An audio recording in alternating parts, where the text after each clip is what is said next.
C'est venu petit à petit avec le surf, l'amour de la nature et le fait que je voulais vivre dans un bel environnement, sans plastique, qu'avec des beaux matériaux.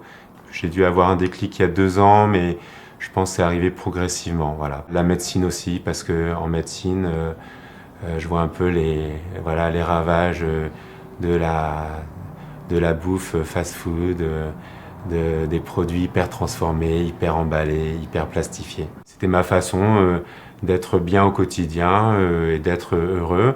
Et sur tous les choix que j'ai fait, tous les petits efforts que j'ai fait depuis 2 ans, il y a jamais eu un pas en arrière parce que c'était toujours positif.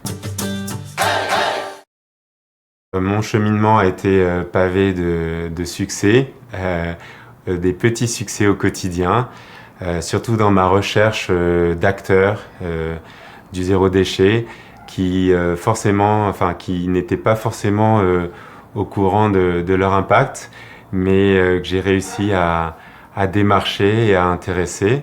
J'ai pu comme ça rencontrer plein d'acteurs, que ce soit pour trouver du lait, des produits laitiers. Je suis allé démarcher la laiterie Roche de Mataya, qui a bien voulu gentiment remplir mes Tupperware de fromage blanc toutes les semaines, les jours de production. Un jeune couple à Taunoa qui fait du tofu, qui a bien voulu pareil remplir mes Tupperware de tofu moelleux, de tofu soyeux. Et les gens au début, comprennent pas trop la démarche, ils trouvent ça plutôt rigolo, et puis après ils sont habitués à ce qu'on passe. Donc en fait cette démarche de zéro déchet au niveau des courses c'est un vrai plaisir parce que déjà ce n'est plus du tout une corvée, je ne vais plus dans des supermarchés depuis 2 ans à peu près.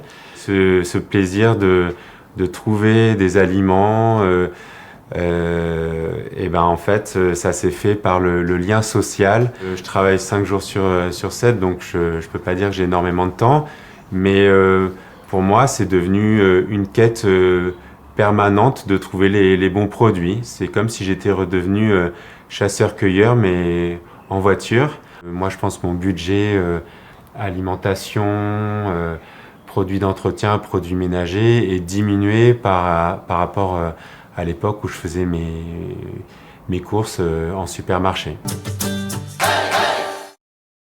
Mes difficultés qui étaient des challenges, donc je les ai plutôt bien vécues, sauf quand vraiment, effectivement, il n'y a pas de réponse. C'est-à-dire que c'est juste pas possible. Donc les pas possibles, c'est souvent des produits importés pour lesquels la filière tahitienne n'existe pas. Ou alors elle existe, mais elle est pas vertueuse. Donc par exemple, mon fils veut continuer à boire du lait. Le lait frais, ce sont les vaches de Taravao. Il y a un élevage, mais il n'y a pas de vente comme ça en direct. Je pense que c'est aussi notre génération. On peut plus chercher son lait au pied de la vache. Donc il y aura toujours des emballages cartonnés. Donc ça, c'est un gros problème que moi, j'ai réglé en buvant plus de lait. Le rasage était très, très compliqué pour moi parce que j'utilisais une mousse en aluminium, j'utilisais des rasoirs 4 lames qui coûtaient très cher. On nous vend un rasage à la mousse, mais la mousse, non. Il faut juste du savon. Moi, j'utilise un shampoing dur que j'achète à l'épicerie ou à Ecovrac.